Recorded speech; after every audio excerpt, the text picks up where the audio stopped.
तर मित्रांनो, कोणत्याही पिकात जर आपल्याला भुरी रोगाचा प्रादुर्भाव दिसत असेल तर त्यावर आपण कशा पद्धतीने उपाययोजना करू शकतो, भुरी रोगाबद्दल आपण या व्हिडिओच्या मार्फत मित्रांनो संपूर्ण माहिती जाणून घेणार आहोत आणि त्यावर कशा पद्धतीने उपाययोजना करू शकतो ते आपण या व्हिडिओच्या मार्फत जाणून घेणार आहोत। मित्रांनो, कोणत्याही पिकात जर भुरी रोगाचा प्रादुर्भाव दिसत असेल, जे की टरबूज असेल, मिरची असेल, त्याचबरोबर भेंडीमध्ये देखील आपल्याला या रोगाचा प्रादुर्भाव दिसत असेल तर त्यावर मी तुम्हाला 1-2 फवारण्या सांगणार आहे। रासायनिक पद्धतीने आपण त्याची फवारणी करू शकतो, ते आपण कशा पद्धतीने कोणते औषध घेऊ शकतो तेच आपण या व्हिडिओच्या मार्फत बघणार आहोत।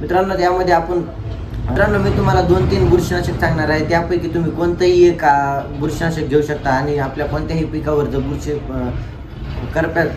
भुरी रोगाचा प्रादुर्भाव दिसत असेल तर त्यावर आपण उपाययोजना करू शकता। मित्रांनो, पहिलं जर बुरशीनाशकचा जर विचार केला तर आपण निसोडियम, धानुका या कंपनीचा निसोडियम घेऊ शकता। प्रति 15 लिटरसाठी आपल्याला 15 ml। त्याचबरोबर मित्रांनो, आपण ॲमिस्टर टॉप सुद्धा घेऊ शकता।